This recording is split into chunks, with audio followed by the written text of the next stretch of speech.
भाभी, ये लो, दादी ने दिया है। उन्होंने कहा है कि आप यह बेसन, दही और हल्दी का लेप लगाकर आज स्नान करें ताकि आपका सांवला रंग कुछ कम हो जाए और आज शाम को मेरे बर्थडे की पार्टी के लिए आप ठीक ठाक लगने लगे। वैसे आप कितना भी लेप लगा लो, रहोगी मुझसे हमेशा 19 ही। अपनी सुंदरता के मद में रूपाली ने लेप का कटोरा सांझ की तरह बढ़ा दिया। सांझ अपने नाम की तरह सांवली लेकिन सीरत से उजली। छोटा हो या बड़ा, सभी के साथ वो मृदु व्यवहार करती। उसके बड़े बड़े नैनों में कुणाल कब खो गया उसे भी पता नहीं चला। उसके ऑफिस न आने पर वो बावरा बनकर घूमने लगता था। सांझ जब उसके आसपास रहती तो कुणाल को अपने अंदर एक पॉजिटिव एनर्जी का एहसास होता।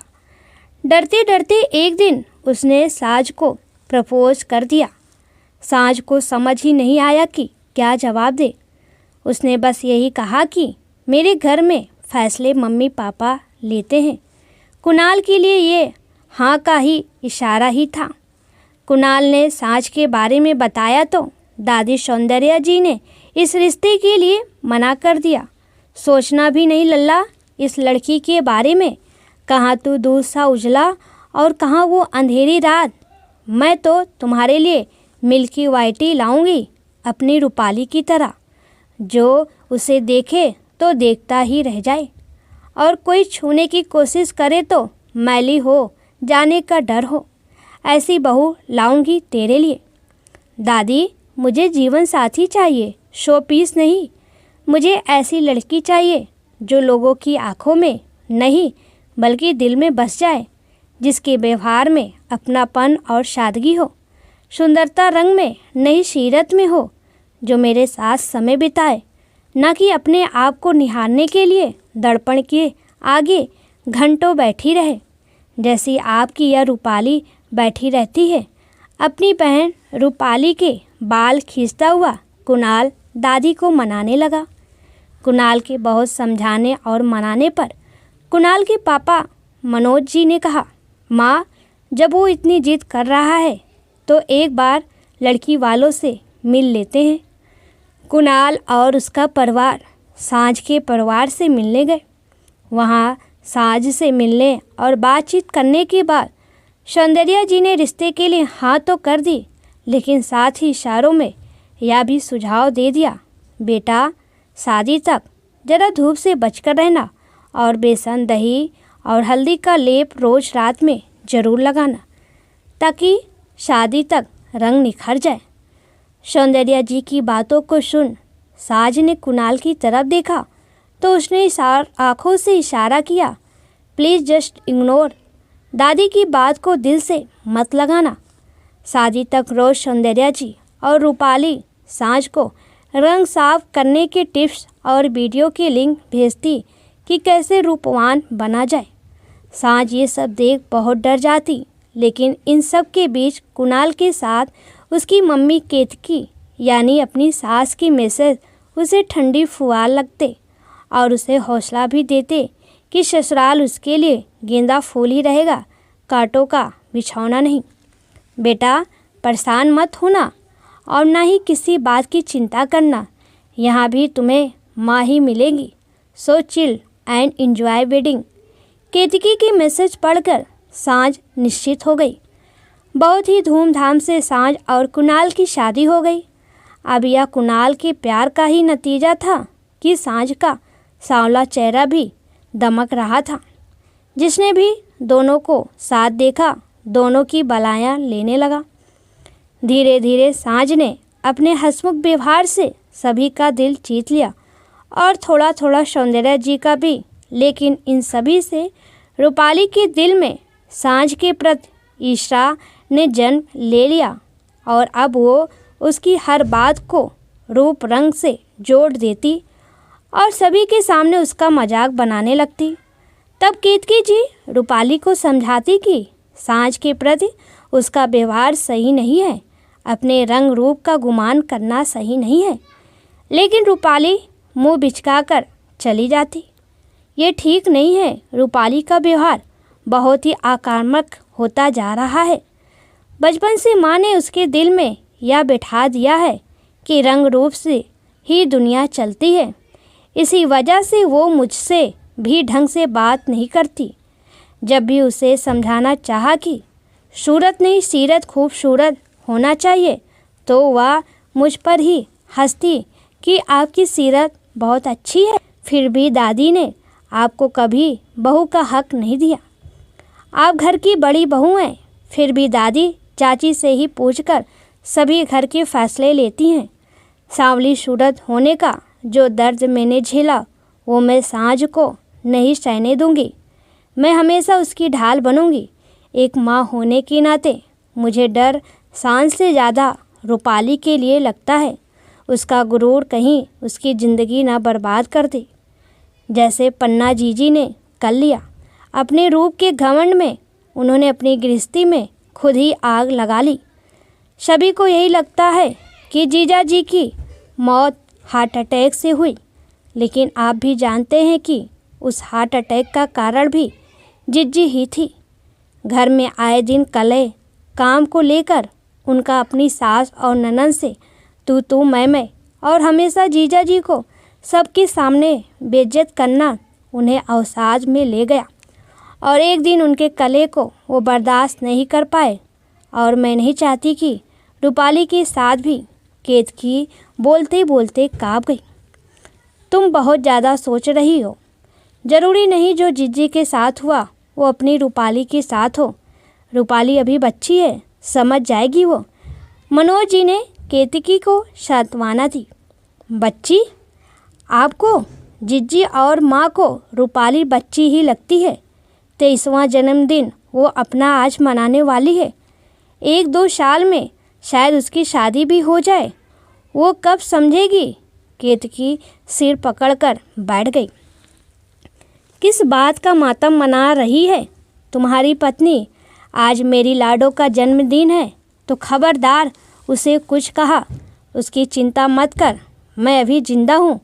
देखना, उसके लिए राजकुमार ढूंढकर लाऊंगी जो उसे रानियों की तरह पलकों पर बिठा कर रखेगा। सौंदर्या जी उधर से जा रही थी। केतकी की बात सुन कमरे में चली आई और उसे झिड़कने लगी। माँ, आपके इसी बढ़ावे ने उसका दिमाग खराब कर दिया है। वो अपने आगे किसी को कुछ समझती नहीं है।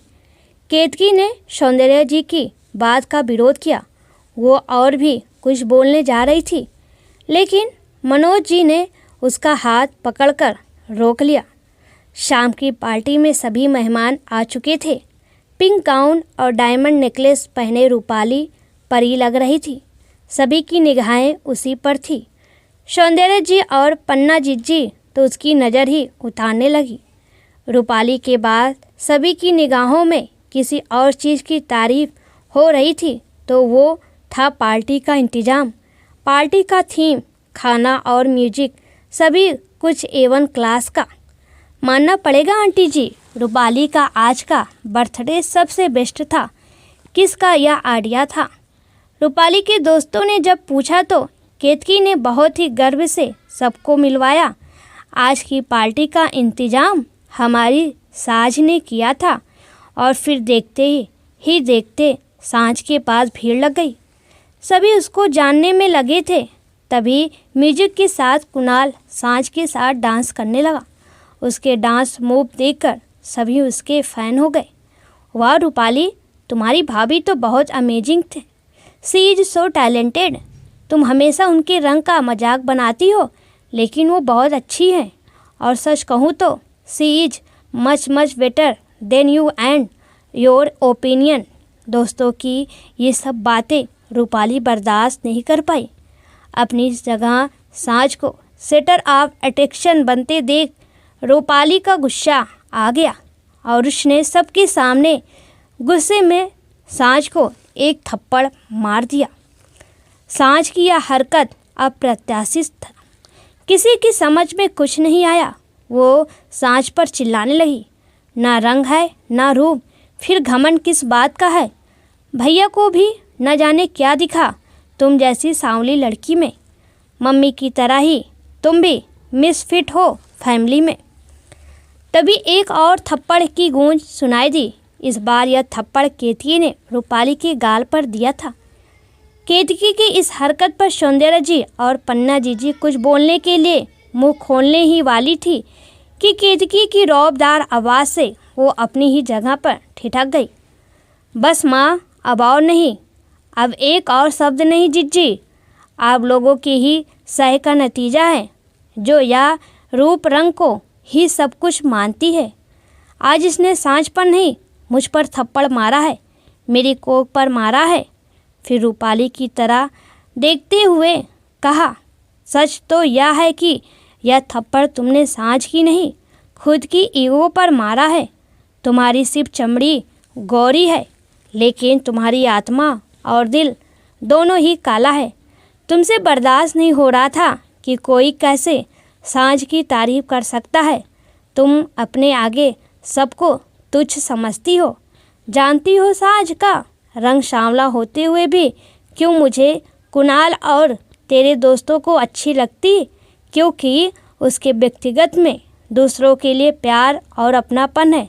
उसमें ईर्ष्या नहीं है, उसमें स्वाभिमान है, अभिमान नहीं है। बदल लो खुद को, अभी भी समय है, वरना अपनी पन्ना बुआ की तरह अकेले रह जाओगी। लोग तुम्हारे आसपास होंगे, लेकिन तुम अंदर से एकदम अकेली और खोखली हो जाओगी। बेटी हो मेरी, नहीं देख सकती इतना अहंकार तुम्हारे अंदर। बोलते बोलते केतकी हाँफने लगी, उसके कदम लड़खड़ाने लगे।